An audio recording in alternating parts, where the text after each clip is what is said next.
अस्सलाम वालेकुम, मैं हूँ शाहजेब खानजादा। अडियाला जेल में कैद पाकिस्तान तहरीक इंसाफ के बानी और साबिक वज़ीर आज़म इमरान खान से उनकी बहनों और पार्टी रहनुमाओं को अदालती हुक्म के बावजूद मिलने नहीं दिया जा रहा है।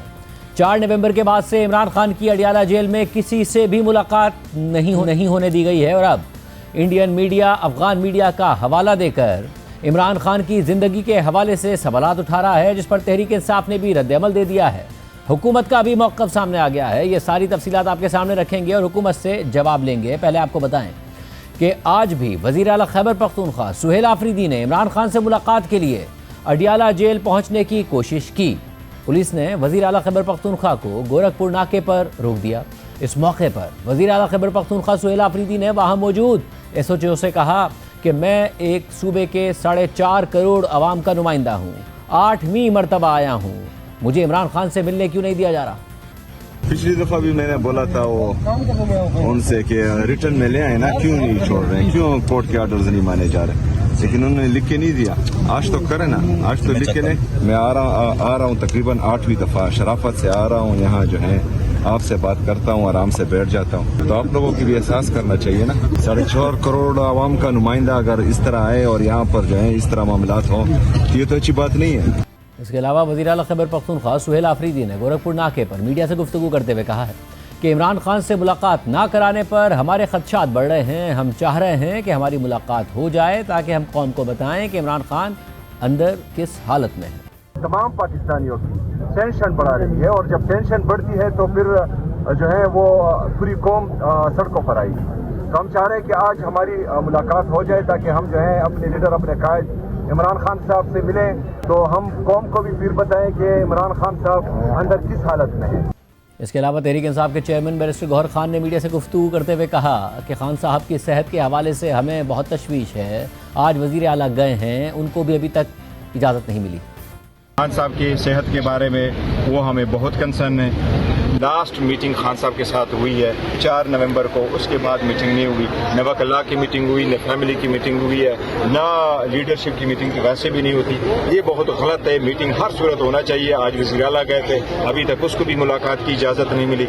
इसके अलावा सेनेट इजलास में भी इमरान खान से मुलाकात के हवाले से बहस हुई है। तहरीक इंसाफ के सेनेटर फैसल जावेद ने सेनेट इजलास में बात करते हुए कहा कि हमें जवाब दें कि किस कानून के तहत इमरान खान से किसी किस्म की कोई मुलाकात नहीं कराई जा रही है। हमारा हुकूमत से यही मुतालबा है कि अगले 24 घंटे के अंदर अंदर इमरान खान से मुलाकात कराई जाए। हमें जवाब चाहिए यहाँ से, किस कानून के तहत इमरान खान साहब से किसी किस्म की कोई भी मुलाकात नहीं कराई जा रही। यहाँ पे गवर्नर थे सिंध के और नवाज शरीफ के स्पोक्स पर्सन मोहम्मद जुबैर, वो बताते हैं कि नवाज शरीफ जब जेल में थे हर हफ्ते 100 से 150 लोग आराम से मुलाकात करते थे। क्यों इमरान खान को कंप्लीट आइसोलेशन में रखा गया है? कम अज कम उनके डॉक्टर को उनसे मिलने दिया जाए। पूरी आवाम में तशवीश पाई जाती है और हमें अभी जवाब चाहिए यहाँ से कि क्या वजह है, वो कौन सा कानून है और वो कौन से प्रेजेंट रूल्स हैं जिनके मुताबिक इन्होंने किया हुआ है। अगले 24 घंटे के अंदर अंदर इमरान खान से मुलाकात करवाई जाए, ये हमारा यहां से डिमांड है। इसके जवाब में वज़ीर मुमलिकत बराए दाखिला तलाल चौधरी ने कहा कि इन्होंने ड्रामे के लिए जेल रखी हुई है। 4 लोग वहां बैठ जाते हैं, वहां मीडिया को ड्रामा दिखाते हैं। आप कोर्ट गए हुए हैं, दोबारा कोर्ट जाएं। मुलाकातें जेल मैनुअल के तहत हो सकती हैं, उससे हटकर नहीं हो सकती। अगर सियासी ड्रामा लगाने के लिए बाय इलेक्शन तो हार गए, सियासत में रहा कुछ नहीं, हर जगह से परफॉर्मेंस है कुछ नहीं। अब ड्रामा करने के लिए ये काम है, ये ड्रामे के लिए इन्होंने जेल रखी हुई है। वहाँ 4 लोग बैठ जाते हैं, वहाँ मीडिया को ड्रामा दिखाते हैं।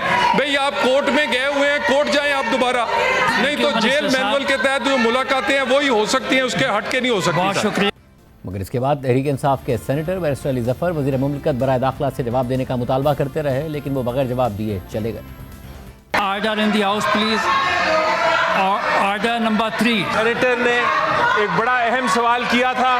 मैं रिक्वेस्ट करूंगा मिनिस्टर ऑफ स्टेट से कि उसका जवाब देते जाएं। सर उनको रोकिए, उनको कमरे से जाने से रोकिए, उनको बिठाइए, उनसे जवाब मंगवाइए, क्योंकि एक सवाल बड़ा सिंपल था, इस तरह जवाब दिए बगैर नहीं जा सकते। जनाब सेनेटर साहब, अली जफर साहब आप खुद एडवोकेट हैं, उन्होंने क्वेश्चन किया मिनिस्टर ऑफ स्टेट सर जवाब नहीं आया। जवाब तो मांग लीजिए। सर जवाब आपकी मर्जी का, जो उन्होंने जवाब देना था उन्होंने दे दिया। एक सवाल ये था कि इमरान खान साहब से मुलाकात कब करने की इजाज़त दे रहे हैं। उसका जवाब एक था सिंपल, डेट दे दें, टाइम दे दें। मैं एक अली वकील ज़फ़र हूं, उनका साहब, मुझे भी मिलने की अली ज़फ़र इजाज़त नहीं दी जा रही। सेनेटर अली ज़फ़र साहब मे मूव आर्डर नंबर 3। मैं ये आइटम नंबर 3 पे अभी रिपोर्ट नहीं पेश करना चाहूँगा जब तक जवाब इसका ना आ जाए सर। एक तरफ से इमरान खान से मुलाकात की इजाज़त नहीं दी जा रही है, दूसरी तरफ भारतीय मीडिया अफगान मीडिया का हवाला देकर इमरान खान की सेहत और ज़िंदगी से मुताल्लिक़ खबरें चला रहा है।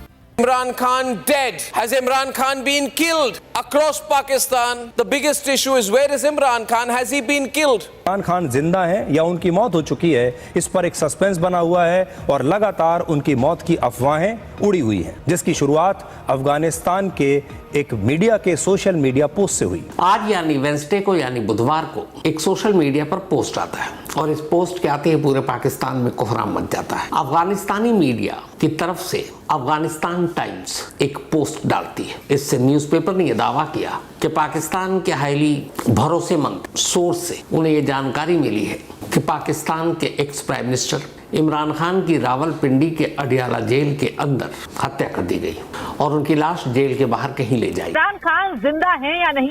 अगर हाँ तो अदियाला जेल में बंद हैं या कहीं और शिफ्टिंग हो चुकी है, किसी को कोई जानकारी नहीं। इस बीच अफगानिस्तान टाइम्स ने दावा किया है कि इमरान खान का जेल में मर्डर कर दिया गया है। अफगानिस्तान टाइम्स का ये सनसनीखेज दावा है। इसके अलावा इंटरनेशनल मीडिया पर भी इस हवाले से खबरें सामने आ रही हैं। ताहम BBC के मुताबिक इमरान खान की बहन अलीमा खान ने अपने भाई के इंतकाल और इसी नौयत की दीगर अफवाहों की मुकम्मल तरदीद की है। तहरीक इंसाफ ने इस हवाले से रद्दअमल भी दिया है और हुकूमत से मुतालबा किया है कि अफगानिस्तान और भारतीय मीडिया के प्लेटफॉर्म्स और गैर मुल्की समाजी राब्ते के अकाउंट से साबिक वज़ीर आज़म पाकिस्तान इमरान खान की खैरियत से मुताल्लिक घिनौनी अफवाहें फैलाई जा रही हैं। हम हुकूमत वक्त और वजारत दाखिला से मुतालबा करते हैं कि इस अफवाह की फौरी और वाज़ेह तरदीद और वजाहत करे और फौरी तौर पर इमरान खान की फैमिली से मुलाकात करवाई जाए। चेयरमैन इमरान खान की सेहत, सलामती और मौजूदा हैसियत के बारे में सरकारी सतह पर शफाफ और बाज़ाब्ता बयान जारी किया जाए और इस तरह की ख़तरनाक और हसास नौयत की अफवाहों के फैलाव किए मुहर्रिकीन की तहकीकात करके हक़ाइक़ कौम के सामने रखे जाएँ। तहरीक इंसाफ ने अपने रद्द-ए-अमल में मज़ीद लिखा है कि कौम अपने कायद के बारे में किसी भी तरह की गैर यकीनी या इबहाम को बर्दाश्त नहीं करेगी। इमरान खान की सलामती, बुनियादी इंसानी हुकूक और आइनी तकाज़ों की हिफाजत हुकूमत की बराह रास्त जिम्मेदारी है। पाकिस्तान तहरीक इंसाफ अवाम को यकीन दिलाती है कि हम इन अफवाहों का सदेबाब करने और सच सामने लाने के लिए हर कानूनी और सियासी कदम उठाएंगे। नुमाइंदा जियो न्यूज़ शबीर डार के मुताबिक अडियाला जेल हुकाम ने बताया है कि इमरान खान अडियाला जेल में मुकम्मल तौर पर सेहतयाब हैं। इमरान खान की सेहत से मुतालिक अफवाहों में कोई सदाकत नहीं है। इमरान खान की सेहत का मुकम्मल ख्याल रखा जाता है। अडियाला जेल हुकाम के मुताबिक इमरान खान अडियाला जेल में हैं और सेहतयाब हैं। सोशल मीडिया पर इमरान खान को अडियाला जेल से मुंतकिल करने की अफवाहें भी बेबुनियाद हैं। एक तरफ तो इमरान खान से फैमिली और पार्टी रहनुमाओं की मुलाकात नहीं कराई जा रही है, दूसरी तरफ 16 अक्टूबर के बाद से इमरान खान की जेल में किसी केस की समाअत नहीं हुई है। सहाफ़ी साकिब बशीर के मुताबिक तोशाखाना 2 केस में अक्टूबर के पहले हफ्ते में अदालत ने तहरीरी ऑर्डर जारी किया था कि जब तक फैसला नहीं हो जाता रोज़ाना समाअत होगी। फिर अदालती औकात कार के अलावा भी यानी शाम 5, 6 बजे तक आखिरी समाअतें चलती रहीं। अचानक 16 अक्टूबर सब कुछ रुक गया और जज साहब ने 29 अक्टूबर तक समाअत मुलतवी कर दी और 29 अक्टूबर को जेल में समाअत नहीं हुई बल्कि समाअत मनसूख करके G11 जुडिशल कॉम्प्लेक्स से 27 नवंबर की तारीख दे दी गई। फिर आज ये खबर सामने आई कि इमरान खान और बुशरा बीबी के खिलाफ तोशाखाना 2 केस की समाअत 20 दिसंबर तक मुलतवी कर दी गई है। इमरान खान के वकील खालिद यूसुफ चौधरी ने मीडिया से गुफ्तगू करते हुए कहा कि तोशाखाना 2 केस की समाअत अडियाला जेल में होनी थी मगर समाअत नहीं की गई और अगली समाअत के लिए 20 दिसंबर की तारीख दे दी गई है। आज तोशाखाना 2 केस का जेल ट्रायल अडियाला जेल के अंदर मुकर्रर था, लेकिन आज भी इसकी समाअत अडियाला जेल के अंदर नहीं की गई क्योंकि काफ़ी टाइम से इमरान खान साहब से न वकला की मुलाकात हो रही है न उनके फैमिली मेम्बर्स की मुलाकात हो रही है। तो जेल ट्रायल के दौरान उनके वकला की भी मुलाकात हो जाया करती थी और फैमिली की भी, लेकिन वो नहीं करवाई जा रही। और तोशाखाना केस इस वक्त अपने आखिरी स्टेजेस पे है। इसमें सिर्फ प्रोसिक्यूशन की तरफ से जवाब के लिए बाकी रहता है। इसमें आगे 20 दिसंबर की नई तारीख समाअत दे दी गई है। तहरीक इंसाफ ये शिकायत कर रही है कि अदालती हुक्म के बावजूद इमरान खान से मिलने नहीं दिया जा रहा है। जेल ट्रायल के दौरान वकला और फैमिली की मुलाकात हो जाती थी मगर बगैर समाअत के ट्रायल बार बार मुलतवी होने की वजह से ये मुलाकात भी नहीं हो रही है। आम बात यह है कि रवा माह 4 नवंबर को इमरान खान की एक्सपोस्ट से मुताल्लिक केस की समाअत के दौरान सलमान अकरम राजा ने अदालत से दरख्वास्त की थी कि उन्हें मुशावरत के लिए इमरान खान से मिलने की इजाज़त दी जाए। इस पर इस्लामाबाद हाई कोर्ट के जस्टिस अरबाब ताहिर ने तहरीरी हुक्मनामे में कहा था कि फुल कोर्ट ने 24 मार्च के फैसले में मुलाकातों से मुताल्लिक तरीक़ाकार वाज़ेह तय कर दिया था। सलमान अकबर राजा के मुताबिक मंगल का दिन इमरान खान से मुलाकात का दिन है, इसलिए डिप्टी अटॉर्नी जनरल जेल हुक्काम को यह पैगाम दें कि वो सलमान अकबर राजा की इमरान खान से मुलाकात यकीनी बनाएं ताकि वो इस केस के हवाले से हिदायत लें। अहम बात यह है कि जस्टिस अरबाब ताहिर ने 24 मार्च के हुक्म का हवाला दिया। 24 मार्च को chief justice Islamabad high court justice Sarfraz Dogar, justice Arbab Mohammad Tahir और जस्टिस मोहम्मद आजम खान पर मुश्तमिल लार्जर बेंच ने इमरान खान से मुलाकातों से मुताल्लिक तमाम दरख्वास्तों को यकजा करके समाअत की और यह हुक्म दिया था कि अब पीटीआई के बानी इमरान खान को मंगल और जुमेरात के रोज़ नामजद अफराद से मुलाकात की इजाज़त होगी। ताहम शुरका को जेल के इहाते के बाहर किसी भी किस्म का मीडिया बयान देने से मना किया गया। अदालत ने जोर दिया कि सिर्फ वही अफराद जेल में उनसे मिल सकेंगे जिनकी मंजूरी इमरान खान के कोऑर्डिनेटर सलमान अकबर राजा देंगे। पीटीआई के बानी को हिदायत की गई कि वो अपने बच्चों से टेलीफोनिक राब्ते की इजाज़त लेने के लिए ट्रायल कोर्ट से रुजू करें। इस सारी सूरत हाल पर बात करेंगे। हमारे साथ मौजूद है वज़ीर मुमलिकत बराए दाखिला तलाल चौधरी साहब। तलाल साहब बहुत शुक्रिया मुझे ज्वाइन करने के लिए। तलाल साहब, अदालत बार बार कहती रही, अदालत का हुक्म मौजूद है, 21 दिन हो गए इमरान खान साहब से मिलने नहीं दिया जा रहा। आज जब सवाल हुआ तो आपने जो सेनेट है उसमें यही जवाब दिया कि उन्हें सहूलतें कितनी मिली हुई हैं, कितनी नहीं मिली हुई हैं। सवाल ये हो रहा था कि मुलाकात की इजाज़त कब दी जाएगी। 21-22 दिन हो गए उनसे कोई मिला नहीं है। अफगान मीडिया ने रिपोर्ट किया और फिर इंडियन मीडिया अफगान मीडिया को बुनियाद बनाकर रिपोर्ट कर रहा है कि इमरान खान की सेहत, जिंदगी के हवाले से खदशात पैदा हो रहे हैं। बिस्मिल्लाहिर्रहमानिर्रहीम। शाहजेब साहब ये मुलाकात को सियासी स्टंट के तौर पे इस्तेमाल कर रहे हैं क्योंकि इनके बाकी तमाम सियासी जो दावे थे और जो इनकी मूव्स थी वो नाकाम हुई हैं। ये 26 नवंबर को भी कोई बड़ा शो करने में नाकाम रहे।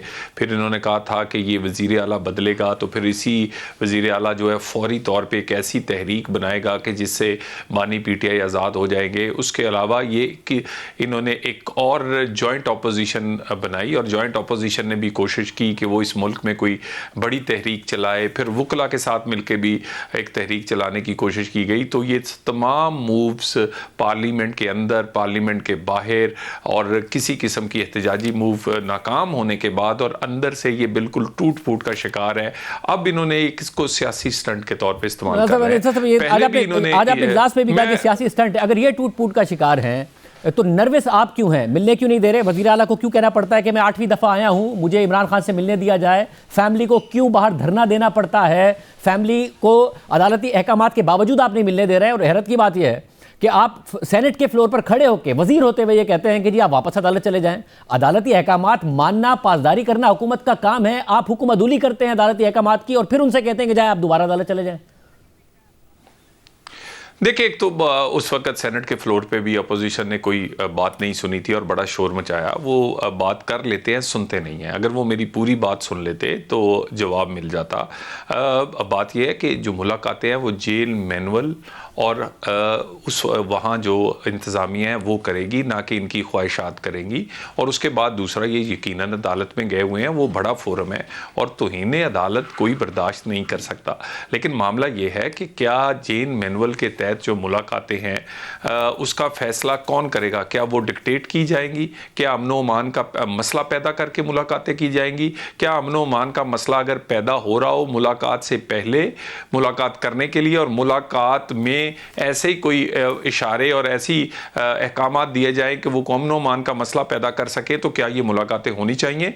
ये बहुत बड़े लॉ पॉइंट्स हैं। और इसके बावजूद तो अदालत के सामने ये बातें रखी गई ना। अदालत ने पहले मार्च में फैसला दिया, फिर नवंबर में फैसला दिया, सलमान अकबर राजा को कोऑर्डिनेटर मुकर्रर किया, फिर एक केस है उसकी कंसल्टेशन के लिए उन्होंने मिलना है, अदालत ने हुक्म दिया, तो आप मिलने नहीं दे रहे हैं उन्हें। अदालती अहकामात के तहत जो जेल मैनुअल है उसके तहत भी उनकी मुलाकात बनती है, वो भी नहीं करने दे रहे हैं आप।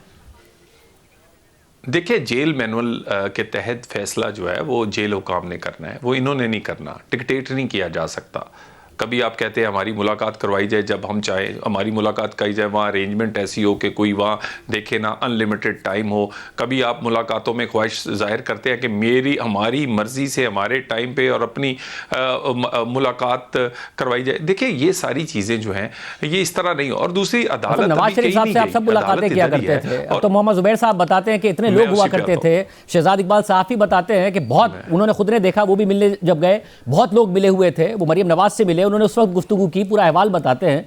मुलाकात करना बिल्कुल सॉलिटरी में जाके किसी को रख देना, ये तो इंसानी हुकूक की भी खिलाफ वर्जी है ना। किसी भी मुजरिम को आप मिलने नहीं दे रहे हैं, उसके अहले खाना से, उसके वकला से, उसके लोगों से, अदालती अहकामात के बावजूद नहीं मिलने दे रहे हैं।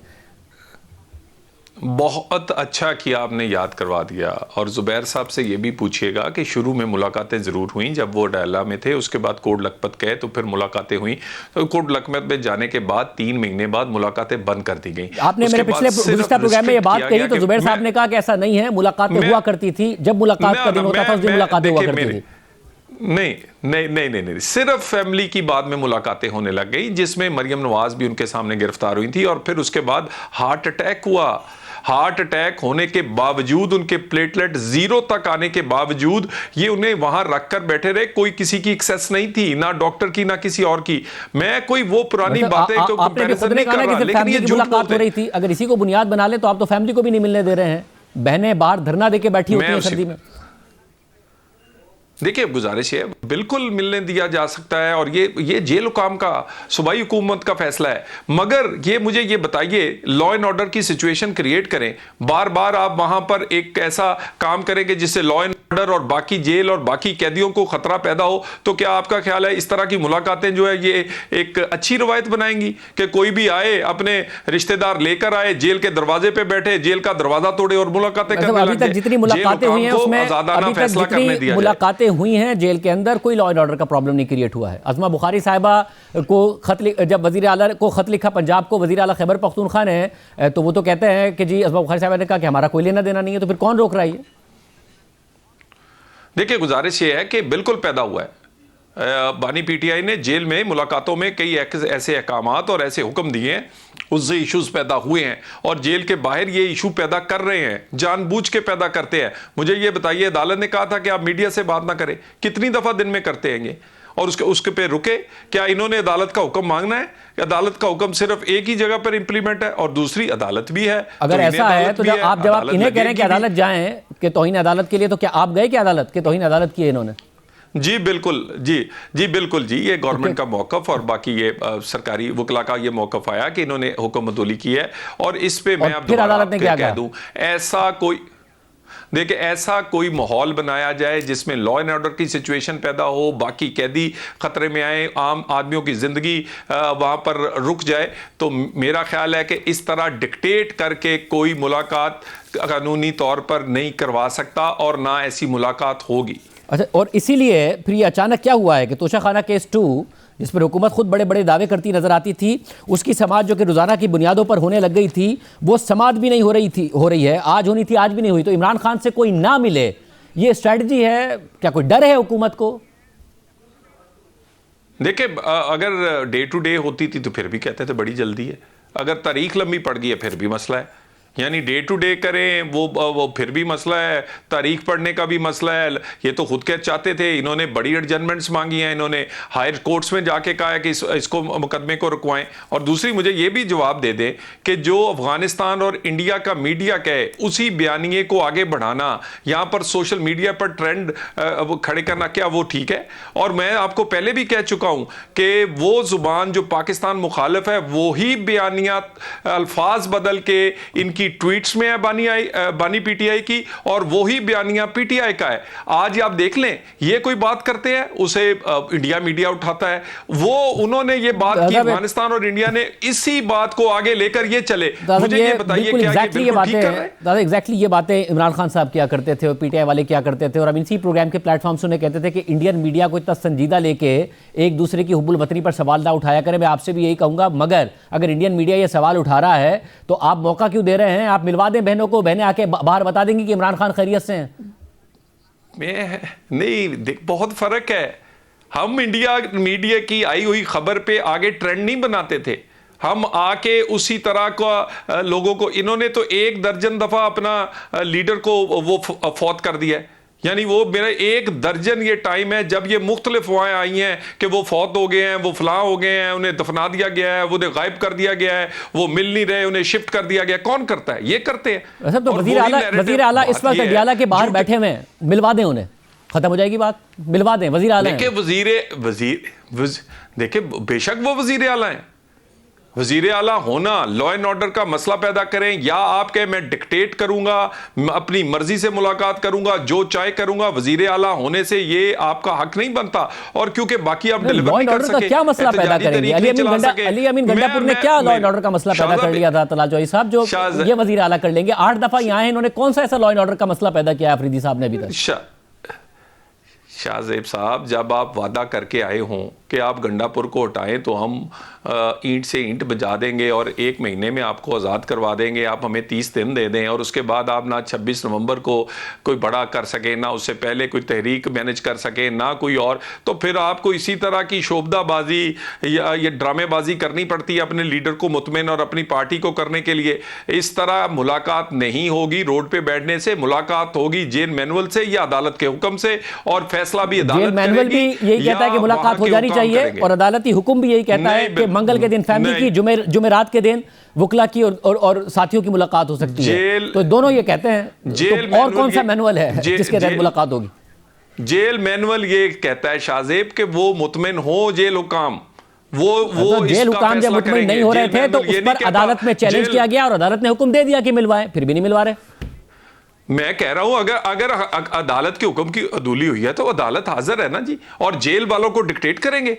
जेल मैनुअल में ये नहीं लिखा कि जो जेल मैनुअल आप जो कहेंगे वो होगा, आपकी ख्वाहिश जो कहेगी वो होगी, नहीं, जेल मैनुअल में जेल हुकाम फैसला करेंगे कि किस वक्त किसकी मुलाकात मुनासिब है और किस वक्त किसकी मुलाकात नहीं होनी चाहिए। तलाल साहब, टाइम इस मुल्क में बदलता है। एक ज़माना था इमरान खान साहब अमेरिका में जाकर तकरीर करते थे कि मैं इनके AC निकलवाऊंगा, TV निकलवाऊंगा, और हमारे जो एक्सपैट्रिएट्स हैं पाकिस्तानी वो बड़े शोर मचा रहे थे और बड़े खुश हो रहे थे। आज इमरान खान साहब जेल में हैं, आप ये कह रहे हैं कि मुलाकात नहीं होने दी जाएगी। पाकिस्तान में वक्त बार बार बदलता है और पाकिस्तान की सियासत दायरे में घूमती है। जैसे प्रेसिडेंट सेट करेंगे वो कल को ताना बन जाएंगे, जैसे आज इमरान खान साहब के लिए बन गए, कल आपके लिए बन जाएंगे। देखिए, बिल्कुल ऐसा कोई खौफ नहीं है, जो अल्लाह का हुक्म हो। लेकिन बात ये है इस बात के जी आपके साथ भी ये हो सकता है हम इस तरह नहीं कर रहे। हमने तो कभी टॉपिक ही नहीं बनाया, हमने तो कभी नहीं इन्हें पूछा, हमने तो कभी नहीं कहा कि 6 बैरकें आपके पास हैं, देसी मुर्गे हैं, आपका कुक है, आपके पास डॉक्टर्स हैं, आपके एक्सरसाइज मशीन है, किताबें हैं, आप इस तरह के VIP। मुझे मुलाकातें मियां नवाज शरीफ की और इमरान खान की कंपैरिजन निकाल दें, जितने दिनों के हिसाब से, जितने दिन मियां साहब जेल में रहे और मरियम साहब और शहबाज साहब, उनकी मुलाकातों से चौथा हिस्सा भी शरीफ खानदान की मुलाकातें, उनकी फैमिली की, उनकी लीगल टीम की, उनकी सियासी रुफका की नहीं हुई। जितनी मुलाकातें इनकी हुई हैं, जितनी सहूलतें इनके पास है, हम तो कंपैरिजन नहीं करते, हम तो इसको टॉपिक नहीं बनाते, इन्होंने इसको टॉपिक बनाया। टाइम उनका ज्यादा हो गया मियां साहब, इतने टाइम होने से पहले मियां साहब बाहर चले गए थे, इनके 2.25 साल हो गए। नहीं, मैं कह रहा हूं जितनी देर मियां साहब रहे थे उतने दिनों का कंपैरिजन आप इमरान खान से करें। एक और मैं बात, पहले भी इन्होंने कहा उनके बेटों को नहीं आने देते, उनके बेटों को यानी हमदर्दी लेनी है, वो फौत हो गए, उनको गायब कर दिया गया है, उनकी सेहत नहीं ठीक, उनका न जाने क्या होगा।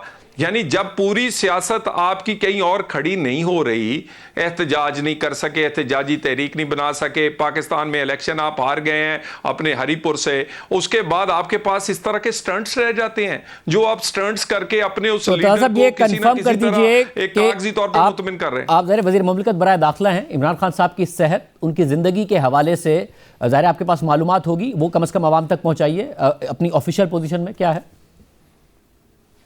देखिए, वो जेल हुकाम ने उसको बयान कर दिया है, जेल हुकाम जिम्मेदार है, हुकूमत गैर जिम्मेदार नहीं है। हमारे लिए हमने तो पहले ही, हम तो सियासी मुखालफ के तौर पे भी हमने कभी नहीं कहा कि इनको सहूलत क्यों दी गई है, ना हमने टॉपिक बनाया, ना हम इन्हें कभी अपनी तकरीरों में, सियासी तकरीरों में, जलसों में बातें की, और ना हमें ज़रूरत है। हमारी तो पूरे का पूरा फोकस है आम आदमी की ज़िंदगी को बेहतर बनाना, इकॉनमी को, दहशतगर्दी से लड़ना, गवर्नेंस बेहतर करना, पाकिस्तान की हुकूमत को बेहतर चलाना, रोज़ नया प्रोजेक्ट लेकर आना, लोगों के जेल हुकाम का ऐलान आगे। मैं आपसे सुनना चाह रहा हूँ इमरान खान साहब की खैरियत के हवाले से, ज़ाहिर आपने मालूमात हासिल की होगी, मैं आपसे पूछना चाह रहा हूँ, आप बताइए। ज़ाहिर एक बहुत बड़ी तादाद है जो कि जानना चाहती है, इमरान खान साहब के बहुत बड़े फॉलोवर्स हैं, उनकी खैरियत, सेहत, जिंदगी के हवाले से बताइए।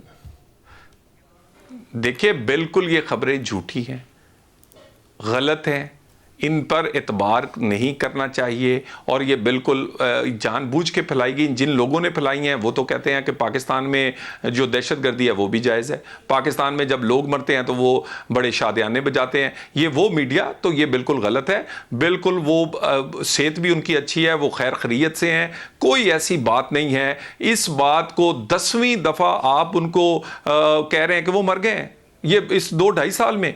यानी आप उठा के देख लेना, हर चौथे दिन आप कहते हैं उसकी सेहत खराब है, वो फिर जब कोई मिलता है वो कहते हैं पहले से भी शाश बशाश हैं, वजन बढ़ा हुआ है, बड़ी खैरियत से हैं, बड़े फिट हैं। और इनके अपने वकला फिर ये कहते हैं। बात ये है, ये हमदर्दी का बयानिया अब रह गया है, सियासी बयानिया भी पिट गया है, एहतजाजी बयानिया भी पिट गया है, परफॉर्मेंस का बयानिया भी पिट गया है। 13 साल में आप KP में डिलीवर कुछ नहीं कर सके, वफाक में आपने क्या किया, बुजदार और पिंकी और क्या कहते हैं इस तरह की स्टोरियां हैं। तो बात ये, इस सब कुछ पिटने के बाद अब ये एक सियासी स्टंट हमदर्दी का रह गया है जो लेने की कोशिश की जा रही है। बहुत शुक्रिया ताजु साहब हमारे साथ मौजूद है। एक और अहम खबर है, डेवलपिंग स्टोरी, उसकी तफसीलात आपके सामने रखेंगे एक ब्रेक के बाद।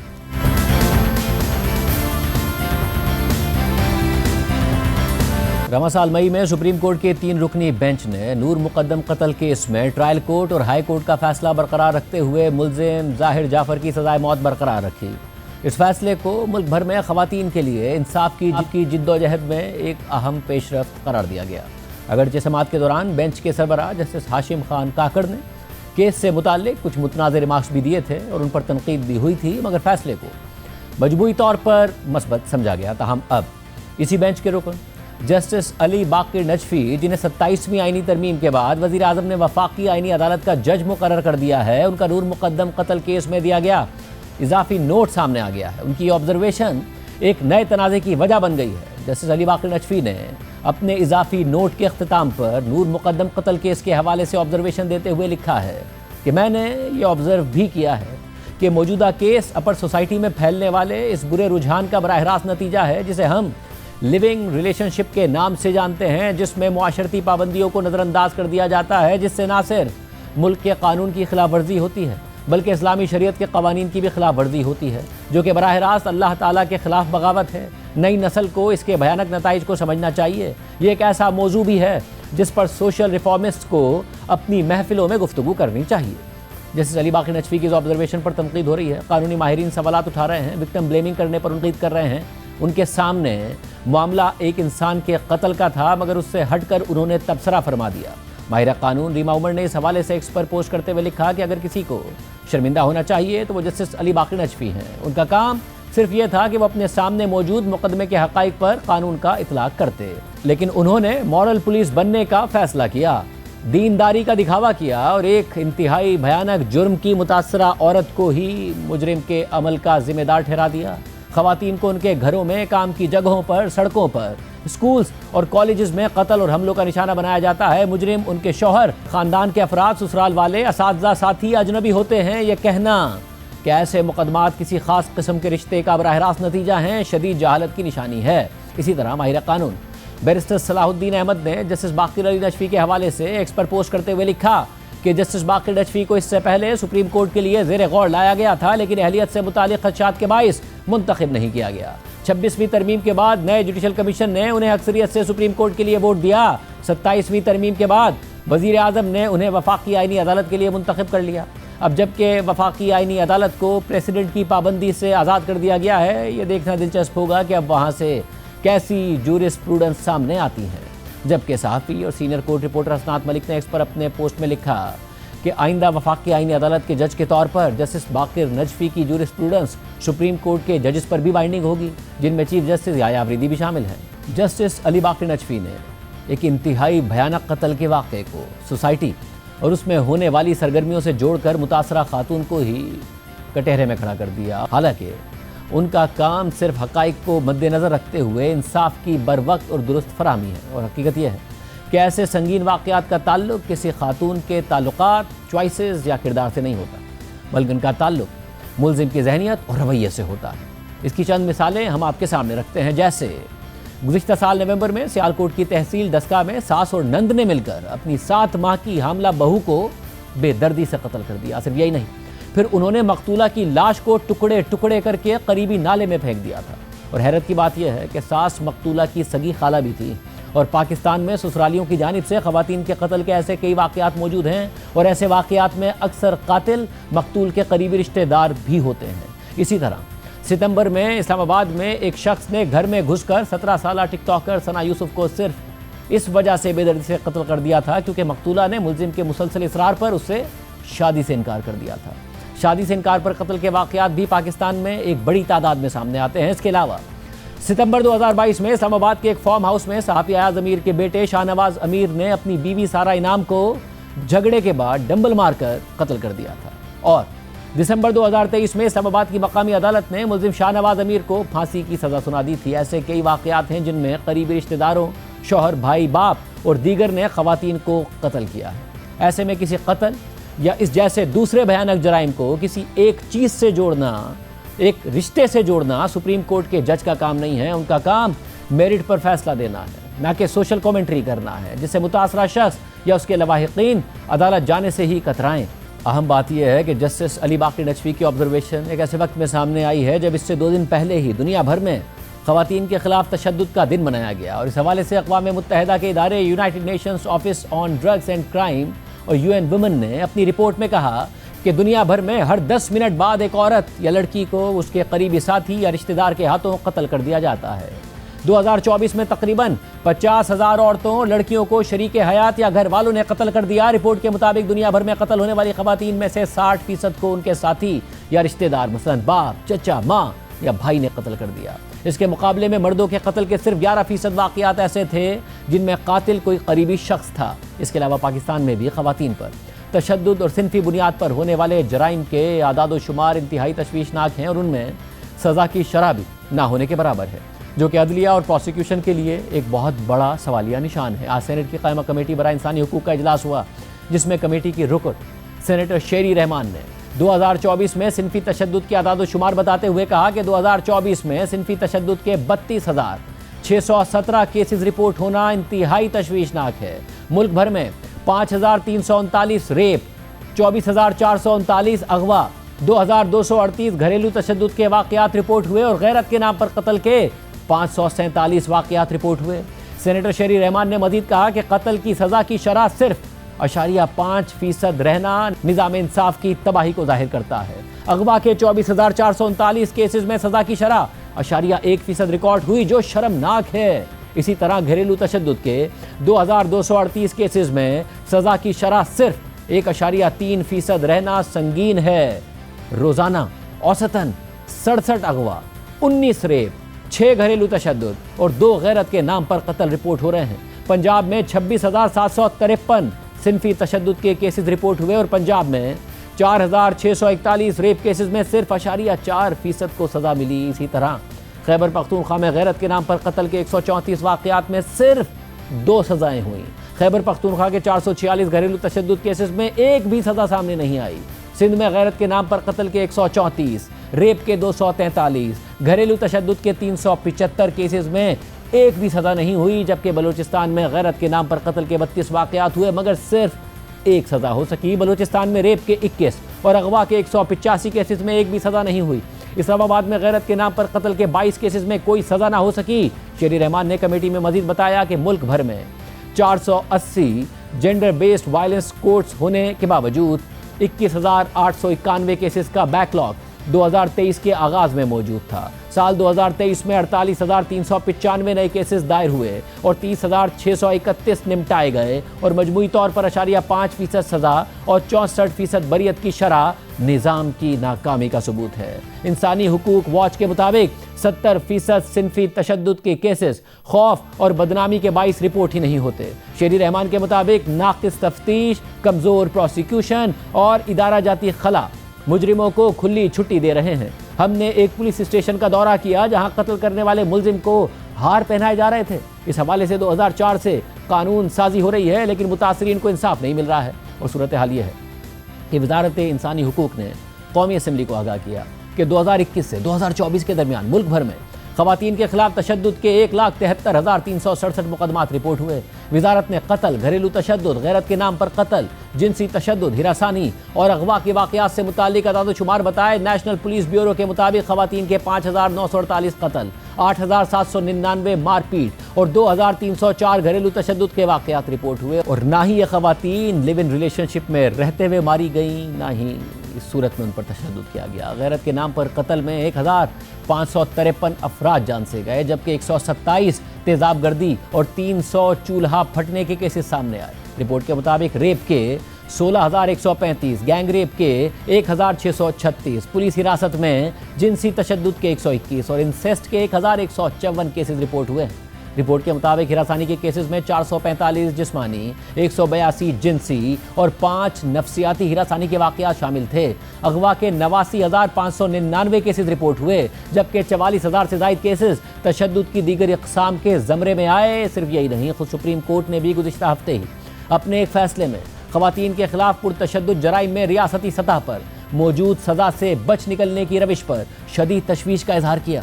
इस वाक़े में मुजरिम शौहर ने खुला लेने के लिए गुजरात की फैमिली कोर्ट में मौजूद अपनी 28 साला बीवी को अदालत के अंदर बेरहमी से जज के सामने फायरिंग करके कत्ल कर दिया था। ट्रायल कोर्ट ने मुजरिम को सजाए मौत सुनाई और हाई कोर्ट ने सज़ा बरकरार रखी। इस केस में सज़ा बरकरार रखते हुए सुप्रीम कोर्ट से हाल ही में मुस्ताफ़ी होने वाले जस्टिस अतर मिनल्ला ने फैसले में लिखा कि यह बात ख़ास तौर पर काबिल ज़िक्र है कि मकतूला खातून नौजवान थी, वो रियासती अहलकारों की हिफाजत में थी और अदालत के अंदर बैठी हुई थी। प्रिजाइडिंग ऑफिसर भी मौजूद थी।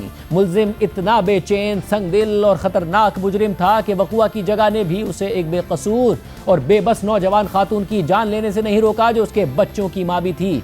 कत्ल की वजह वो कानूनी और इस्लामी हक था जिसे मकतूला इस्तेमाल कर रही थी। जिस तरीके से ये जुर्म किया गया वो इससे ज़्यादा भयानक, सफाकाना और होलनाक नहीं हो सकता था। ये यकीनन एक ऐसा अमल था जो अवाम के ज़मीर को झंझोड़ देने वाला है। फसाद फिल अर्ज़ की तारीफ इस मुकदमे पर पूरी उतरती है। ट्रायल कोर्ट की जानिब से सुनाई गई सजाए मौत, जिसे हाई कोर्ट ने बरकरार रखा, मुकम्मल तौर पर जायज़ थी, खुसूसन इस बात को सामने रखते हुए कि जुर्म किस अंदाज से, किस जगह पर और किस रवैये के साथ किया गया, लिहाजा सज़ा को बरकरार रखा जाता है। हम इस पर अपने शदीद तहफ़्फ़ुज़ात रिकॉर्ड करने पर मजबूर हैं कि ख़वातीन के खिलाफ पुरतशद्दुद जराइम किस कदर बेखौफी से और बिला रोक टोक जारी हैं। गुज़िश्ता 12 माह के दौरान इस बेंच ने सिर्फ उन्हीं अपीलों को सुना जो सज़ाए मौत या उम्र कैद से मुताल्लिक थी। तशवीशनाक बात यह है कि इन मुकदमात में बड़ी तादाद ऐसी है जिनमें मुतासरा फ़रीक ख़वातीन थी। मायूस और बेबस औरतें, माएँ, बहनें और बीवियाँ जिन्हें मामूली मशकूक या झूठी गैरत के तसव्वुर जैसी बेबुनियाद वजूहात पर बेरहमी से कत्ल कर दिया गया। ये मुकदमात महज इनफरादी सफ़ाकियत की निशानदही नहीं करते,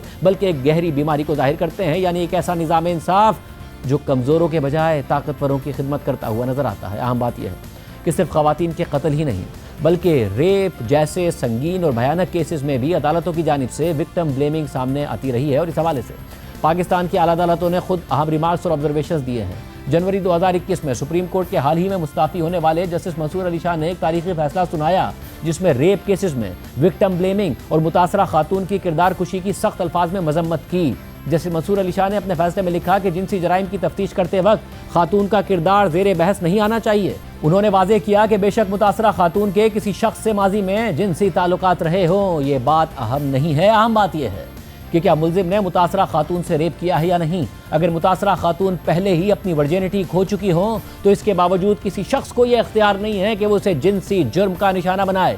रेप केस के क्रिमिनल ट्रायल में मुल्जिम का ट्रायल होना चाहिए, ना कि मुतासरा खातून का ट्रायल किया जाए। जस्टिस मंसूर ने लिखा कि अब अदालतों को मुतासरा खवातीन के लिए सेक्स की आदी या फिर कमजोर किरदार की औरत और नॉन वर्जिन जैसे नामुनासिब लफ्ज़ों का चुनाव भी ख़त्म करना चाहिए। ये अल्फाज उन खवातीन के लिए भी इस्तेमाल नहीं किए जाने चाहिए जो खुद से जिनसी जुर्म साबित ना कर सकें। फैसले में इस बात पर भी रोशनी डाली गई कि जिनसी जुर्म की शिकायत लेकर जब कोई खातून पुलिस के पास आती है तो पुलिस पहले उससे उसके किरदार के मुतालिक सवालात पूछना शुरू कर देती है, जो एक गैर कानूनी और गैर आईनी अमल है। इसी तरह 2020 में उस वक्त लाहौर हाई कोर्ट की जज जस्टिस आयशा मलिक ने गैर मामूली और अहम फैसला सुनाते हुए रेप केसेस में खवातीन पर वर्जिनिटी के सवाल और 2 फिंगर टेस्ट को गैर कानूनी करार दिया था। इस केस के फैसले में जस्टिस आयशा मलिक ने लिखा था कि वर्जिनिटी टेस्टिंग बहुत ही नागवार है।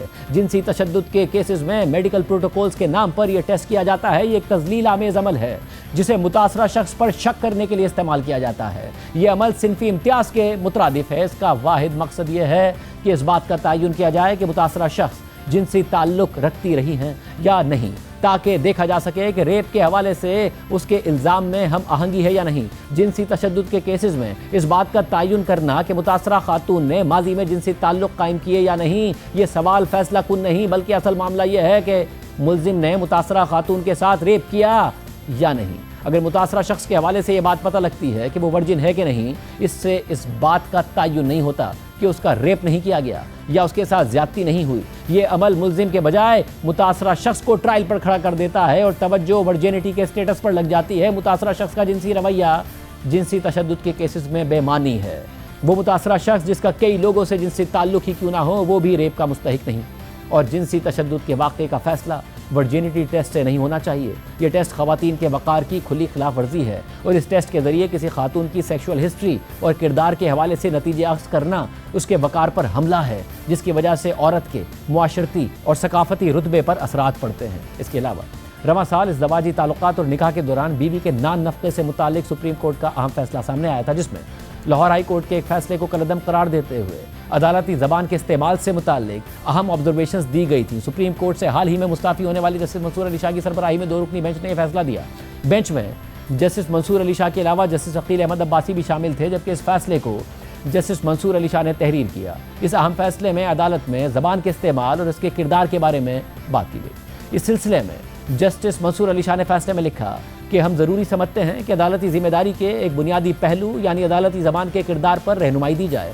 फैमिली लॉ से जुड़े मुकदमात के फैसलों में जज के अल्फाज का असर अदालत की 4 दीवारी से कहीं आगे तक जाता है। इसलिए ये निहायत अहम है कि अदालती ज़बान इस अंदाज में इस्तेमाल की जाए जो हमारे आइन में दर्ज इक़दार को मजबूत करे, ना कि उन्हें कमज़ोर कर दे।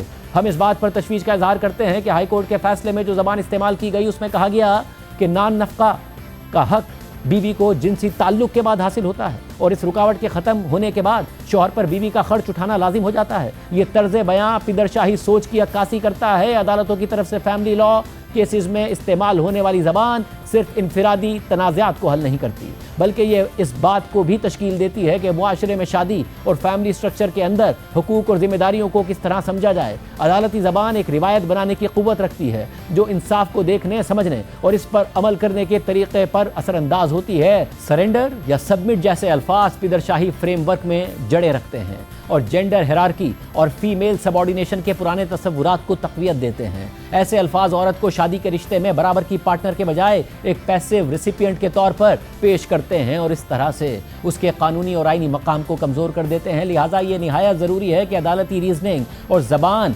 आइन में दिए गए वक़ार, मसावात और बिला इम्तियाज़ होने के उसूलों पर मजबूती से कायम हो और साथ ही फ़रीक़ैन की ज़िंदगी की हकीकी सूरत हाल और मौजूदा समाजी तनाजुर की भी अक्कासी करे। जजेस ख़ास तौर पर फैमिली मुकदमात में सिर्फ इनफरादी झगड़ों के फैसले करने वाले नहीं होते, बल्कि वो इस्लाहकार और फिक्री रहनुमा भी होते हैं जो मुआशरे को तरक्की पसंद और इंक्लूसिव सोच की तरफ ले जाने की सलाहियत रखते हैं। इन जजेस पर आइनी और अखलाकी जिम्मेदारी आयद होती है कि वो ऐसी ज़बान अपनाएं जो सिनफी हसासियत और हुकूक पर मबनी हो और औरत के मसावी कानूनी दर्जे को बतौर एक मुकम्मल और ख़ुद मुख्तार फ़र्द तस्लीम करे। अदालती फ़ैसलों में स्टीरियोटाइप से गुरेज किया जाना चाहिए, रवादारी को फ़रोग़ दिया जाना चाहिए और हकीकी इंसाफ के उसूलों की अक्कासी की जानी चाहिए। आइन के तहत इस तब्दीली के किरदार को अदा करते हुए अदलिया सिर्फ कानून की तशरीह नहीं करती, बल्कि अपने हर लफ्ज़ के ज़रिए समाजी रवैयों को ढालती है और मसावात को आगे बढ़ाती है। ज़बान कभी गैर जानिबदार नहीं होती। ये या तो स्टेटस को मजबूत करती है या फिर मुआशरे को एक ज़्यादा मुनसिफाना और बराबर के मुस्तकबिल की तरफ ले जाती है। तो क्या हम एक ब्रेक शामिल करते हैं और आम खबर आपके सामने।